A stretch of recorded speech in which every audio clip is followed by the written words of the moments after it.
Hai, salam sejahtera dan selamat kembali ke tutorial How to. Hari ini kami akan membeli Bitcoin ataupun cryptocurrency dengan penggunaan Luno.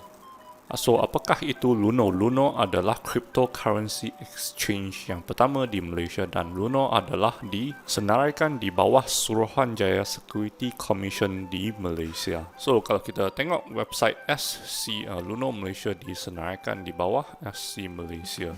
Okey, untuk langkah pertama kita kena daftar akaun dengan Luno. Untuk berbuat demikian, kamu boleh menggunakan link di bahagian description ataupun kamu boleh menggunakan invite code kami. Okey, selepas itu kita masukkan butir-butir seperti email dan password untuk akaun Luno kita. Okey, untuk langkah seterusnya kita kena verify akaun kita dengan Luno.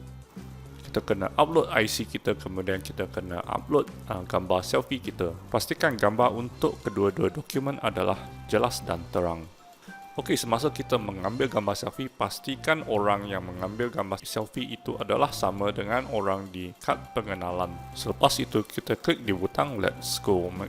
Okey, semasa mengambil gambar selfie, pastikan gambar diambil dengan angle yang betul. Untuk proses verifikasi akaun Luno, dia akan memakan masa daripada 1 hingga 2 minggu. Okey, selepas lebih kurang 2 minggu, kami berjaya mengaktifkan akaun Luno kami. Okey, selepas akaun kita sudah diverifikasi, baru kita boleh mula membeli cryptocurrency. Pastikan anda sudah faham risiko apabila membeli cryptocurrency. Klik di confirm. Untuk mula membeli cryptocurrency, kita kena bank in wang dalam ringgit Malaysia kepada Bank Luno. Untuk tujuan demikian, kita klik di bahagian wallets.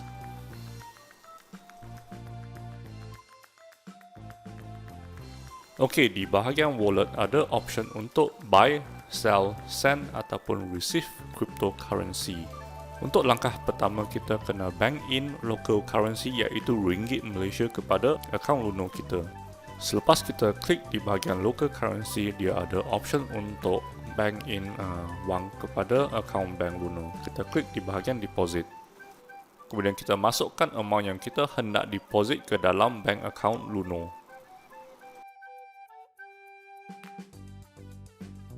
Selepas itu, klik di butang Next. Okey, selepas itu maklumat untuk bank in akan keluar. So, kita kena bank in wang yang kita hendak masuk ke dalam akaun Luno kita ke dalam maklumat tersebut. Pastikan kita masukkan nombor kod yang tertera di bahagian maklumat recipient. Kemudian klik OK. Okey, di bahagian online banking kita, pastikan kita masukkan nombor kod yang diberi oleh Luno. Masukkan di bahagian recipient reference. Kemudian masukkan butir-butir lain seperti biasa. Okey, selepas itu wang yang baru kita deposit akan masuk ke dalam akaun Luno kita. Kita kemudian boleh menggunakan wang ini untuk membeli cryptocurrency. Selepas itu, saya akan masuk balik kepada website Luno untuk membeli cryptocurrency. Okey, di website Luno, klik di bahagian wallets. Kemudian kita akan nampak amount yang kita deposit ke dalam bank account Luno. Kita akan menggunakan RM100 ini untuk membeli cryptocurrency. Okey, fungsi untuk membeli, menjual, menghantar ataupun menerima cryptocurrency terletak di bahagian sini. Untuk membeli cryptocurrency, kita klik di bahagian buy. Kemudian kita pilih cara untuk pembayaran pembelian cryptocurrency iaitu ringgit Malaysia. Okey, selepas itu kita boleh masukkan amount Bitcoin yang kita hendak beli dengan ringgit Malaysia. Untuk contoh ini, saya akan membeli RM50 Bitcoin.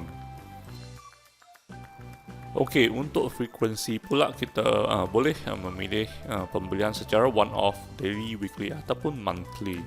Selepas kita masukkan amount yang kita hendak beli, kita klik di butang Next. Kemudian kita kena confirm maklumat untuk pembelian Bitcoin. Di window ini, kami akan mendapat 0.000984996 Bitcoin untuk pembelian RM50 tunai Malaysia. Selepas itu, klik di butang confirm untuk meneruskan pembelian Bitcoin. Okey, selepas itu kita kena masukkan nombor tag yang kita daftar dengan nombor telefon kita. Okey, selepas itu pembelian Bitcoin kita sudah berjaya.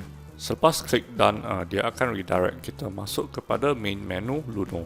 Okey, order kita masih pending, so kita kena tunggu order ini diproses. Okey, order sudah berjaya diproses dan kita akan mendapat RM49 Bitcoin. So, kenapa RM49 ya? Ini kerana Luno mengenakan 2% service charge bagi setiap transaksi pembelian atau penjualan cryptocurrency. Okey, kalau kita menjual dan membeli cryptocurrency, total service charge adalah 4%. Untuk membeli cryptocurrency yang lain seperti Ethereum, Ripple ataupun Litecoin, kita boleh add wallet ke dalam akaun Luno kita. Selepas kita tambah wallet Ethereum ke dalam akaun Luno kita, kita boleh membeli ataupun menjual cryptocurrency tersebut seperti biasa. Untuk contoh seterusnya, saya akan membeli RM50 Ethereum dengan penggunaan RM50 wang Malaysia. Proses pembelian Ethereum adalah sama seperti proses pembelian Bitcoin.